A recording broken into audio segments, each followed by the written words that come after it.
Athens का ऐसा philosopher जिसने कभी खुद किताब नहीं लिखी है, लेकिन उसकी जो आइडियाज हैं वो स्टिल नीव है आज के दिन तक भी वेस्टर्न फिलोसफी की।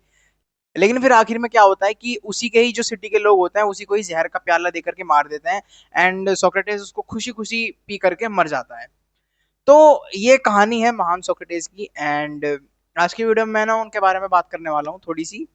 एंड मे बी आपको आज की वीडियो देख करके उनके बारे में एक ना शॉर्ट आइडिया लग जाएगा कि वो थे कौन, कैसे सब क्या सीन था उनके बारे में। तो फिर मैं इस वीडियो को ना पॉइंट से बांट दूंगा, 3 से 4 पॉइंट्स में थोड़ा थोड़ा बता दूंगा, नहीं तो वीडियो ज्यादा लंबी हो जाएगी ना। एंड आपको फिर एक छोटा आइडिया लग जाएगा उनके बारे में कि वो कौन थे क्या थे, समझ रहे हो फिर। तो फिर बिना किसी देरी के चलो वीडियो को स्टार्ट कर देते हैं। अच्छा, तो सबसे पहली चीज मैं यही बता देता हूँ कि वो कौन थे। देखो, सोक्रेटिस एथेंस के फिलोसोफर थे, है ना। वो आप लगा लो सबसे शायद पहली फिगर ही होंगे वेस्टर्न फिलोसफी की। एंड वो 2400 साल पहले उन्होंने जन्म लिया था। एंड एक ये उनका टाइम पीरियड है कि उन्होंने इतने साल पहले जन्म लिया था। अच्छा, अब हमें उनके बारे में कैसे पता है? देखो, हमें ना 3 लोगों की वजह से उनके बारे में पता है। दो तो उनके स्टूडेंट हैं। पहले प्लेटो, वो ज्यादा फेमस है उन्हें फेमस करने के लिए, है ना। एंड दूसरे हो गए हमारे जीनोफोन, वो भी उनके दूसरे स्टूडेंट थे, लेकिन प्लेटो से ज्यादा है famous for some reason. And तीसरे हैं एक सटायर करने वाले आदमी, आई डोंट नो उसे टर्म को क्या कहते हैं, लेकिन उनका नाम है एरिस्टोफेन्स, है ना। उन्होंने उनके ऊपर एक सटायर लिखा था जिस वजह से सोक्रेटिस और ज्यादा फेमस हुए थे। तो ये तो चलो हो गया कि वो कौन थे। एंड अब दूसरा पॉइंट ये है कि वो फेमस किस चीज के लिए थे, मतलब उनका मेन आइडिया क्या था। देखो, उनका मेन आइडिया ये था कि वह ना सब चीज को क्वेश्चन करो, है ना। ये गुड थिंग है, ये क्यों है, एंड ये जो रियलिटी है क्यों है।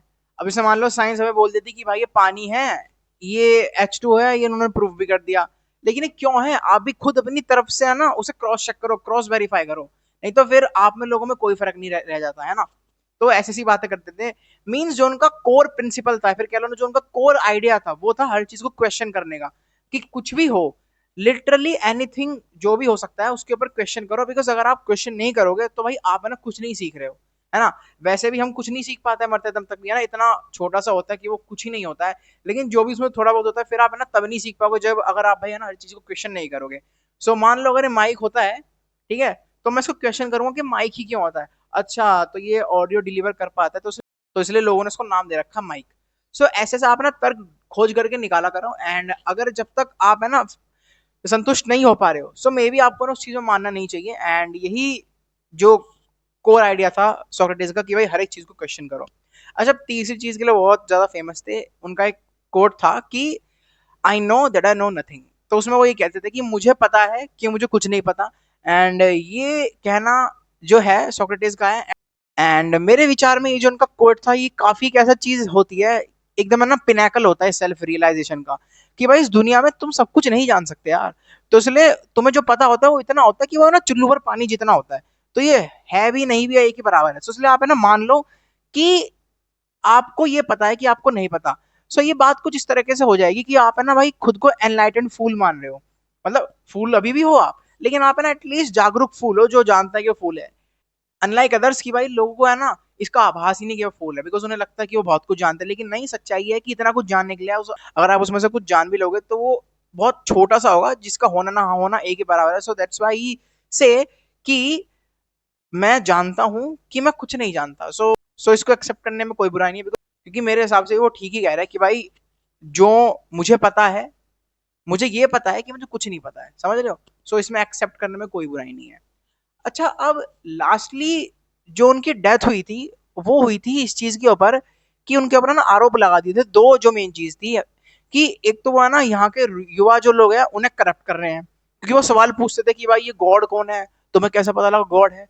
अच्छा, अगर इसकी पूजा करोगे बारिश होती है, इसके पीछे कुछ लॉजिक तो देखो यार, ये करने से बारिश कैसे हो सकती है। तो ऐसे सवाल पूछते थे। एंड दूसरा ये कि वो है ना सिटी के गॉड्स में नहीं मानते थे, क्योंकि उनका कुछ प्रूफ तो होता नहीं था। एंड वो हर एक चीज क्वेश्चन करते थे। एंड अगर आप किसी चीज को क्वेश्चन कर रहे हो तो आप कहीं ना कहीं उसका प्रूफ भी ढूंढ रहे हो। एंड एक गॉड ऐसी चीज है कि भाई हम लोगों ने बनाई है, फिर हम उसका प्रूफ ही नहीं दे पा रहे, कितने मजे की बात है। तो इसलिए वो गॉड में भी नहीं मानते थे। तो ये तो मेन रीजन थे कि भाई जिस वजह से उन्हें जहर दे करके मार दिया, कि एक तो वो युवा को यहाँ पे करप्ट कर रहे थे, ऐसा उन पे एलिगेशन लगाया जाता था। एंड दूसरा कि वो है ना सिटी के गॉड्स में नहीं मानते थे।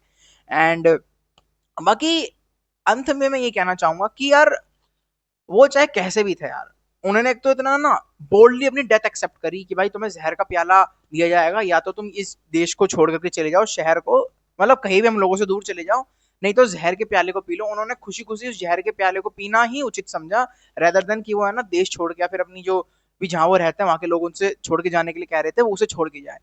तो ये उनकी बोल्डनेस दिखाता है, वो है ना ये दर्शाते हैं कि भाई जो तुम्हारी वैल्यूज है वो ना तुम खुद पहले फॉलो करो, ताकि अगर तुम चाहते हो कि भाई लोग भी फॉलो करें। एंड बाकी मे बी यही कुछ कारण है जिनकी वजह से ना हम आज भी उनका नाम लेते हैं 2400 साल बाद भी। So in my opinion he was one of the greatest philosopher of all time, I would say, including western and eastern philosophy. मतलब वो फिलोसफी के मुझे बहुत बड़े किरदार लगते हैं। एंड मैंने आपको बता दिया जितना भी मेरे को पता था छोटा मोटा सोक्रेटिस के बारे में, एंड को हिंदी में सुकरात भी बोलते हैं, है ना। सो यस, यही था आज की इस वीडियो में। एंड बाकी वन सेकंड रिमाइंडिंग यू, अगर आपका ना भाई कुछ भी स्पेयर पार्ट्स की जरूरत है, फॉर एग्जांपल हॉर्स पाइप होगा, क्लैंप हो गया, एंड एक थोड़ी है ना कार्ड वाली कैटेगरी आती है जो है ना बोर्ड वाली चीजें होती है, फॉर एग्जांपल रिले कार्ड हो गया, इसकी तो मैं फोटो भी डाल दूंगा। एंड हमारा अल्टरनेटर हो गया, कंट्रोलर हो गया, एंड एक थोड़ी वाटरी जो टाइप की कैटेगरी है तो वो भी है, कूलेंट हो गया, लुब्रिकेशन का ऑयल हो गया। एंड ये काम क्या करते हैं, स्पेसिफिकली कूलेंट का बता रहा हूँ बिकॉज मुझे वही पता है। सो जो आपने बड़े बड़े मॉल देखे ना उसमें बेसमेंट में नीचे उनके जनरेटर होता है जो भाई पूरे पूरे मॉल को है ना पावर दे रहे होते हैं। सो जो कूलेंट है बेसिकली उसे जनरेटर को ठंडा करने का काम करता है। एंड बाकी अगर आपको है ना कुछ भी डीप जानकारी चाहिए या फिर आपकी कोई भी क्वेरी है जो मेरे समझाने सॉल्व नहीं हुआ है, जो मैंने अभी एक्सप्लेनेशन दिया है, तो मैं पिंड कमेंट में एक वेबसाइट का लिंक दूंगा, उसमें ना गिवन मेल या फिर फोन नंबर पे आप है ना डायरेक्टली जाकर के कांटेक्ट कर सकते हैं अगर ये आपको ना कुछ खरीदना है फिर कुछ ज्यादा आपकी क्वेरी है। एंड बाकी यस, यही था आज की इस वीडियो में। पसंद आया तो बताना कमेंट्स में, एंड अगली वीडियो कौन सी होगी वो भी कमेंट कर देना। बाकी तब तक के लिए मिलते हैं अगली वीडियो में, तब तक के लिए keep studying and keep reading.